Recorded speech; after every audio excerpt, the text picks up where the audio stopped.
सगळ्या अनुषंगानं दराडे बंधू या सगळ्या निमित्तानं काय तुमची भूमिका मांडताय? गीते बंधूंनी जी भूमिका आता घेतली ती तुमच्यासाठी किती सोयीची वाटते? नाही, आमच्यासाठी तर 100% सोयीचीच आहे ना. मुळात गीते परिवाराचा आमच्यावर नाराजीचा कुठेही सूर नव्हता.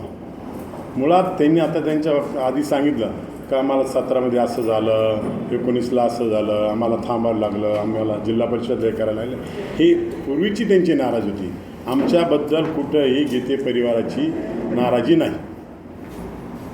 आता या सगळ्या याच्यामुळे तुम्हाला निवडणूक किती सोपी झाली असं वाटतं आणि आधी किती आव्हान होतं असं तुम्हाला वाटतं? तसं जर बघितलं, मी मागे आपल्याला सांगितलं आव्हान वगैरे इथं काहीच नाही. महाराष्ट्रामध्ये युती 17 जागा उभ्या आहे, 17पैकी 6 जागा बिनविरोध झाल्या. 11च्या 11 ह्या जागासुद्धा महायुतीला भेटतील. आव्हान नव्हतं तरी पण अपक्षांना थांबवण्यासाठी एवढे महायुतीतील मंत्री प्रयत्न करत होते.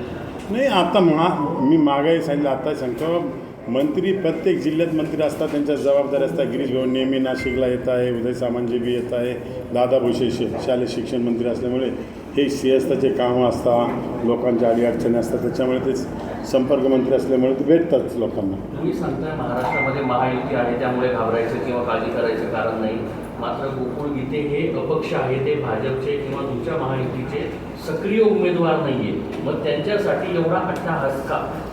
नाही, आता गणेश गीतेने सांगितलं गिरीश महाजनचे माझे किती संबंध आपल्याला माहिती आहे, तो माझा भाऊ. हे सगळं श्रेय लॉसेस कोणाचं होतं? गिरीश भाऊचे होत होते. त्याच्यामुळे गणेशने त्यांना सांगितलं, मी प्रेशर टाकला. ही वस्तुस्थिती असू शकते. याच्यामध्ये त्यांनी असं म्हटलं बॅलेट पेपरचं एक उदाहरण दिलं, सगळे लोक सोबत असं काही होणार नाही. असं काही होणार नाही. सगळे आम्ही बरोबर आहे आणि सगळेजण आम्हाला मतदान करतील असं 100% आपल्याला सांगतो. धन्यवाद. धन्यवाद.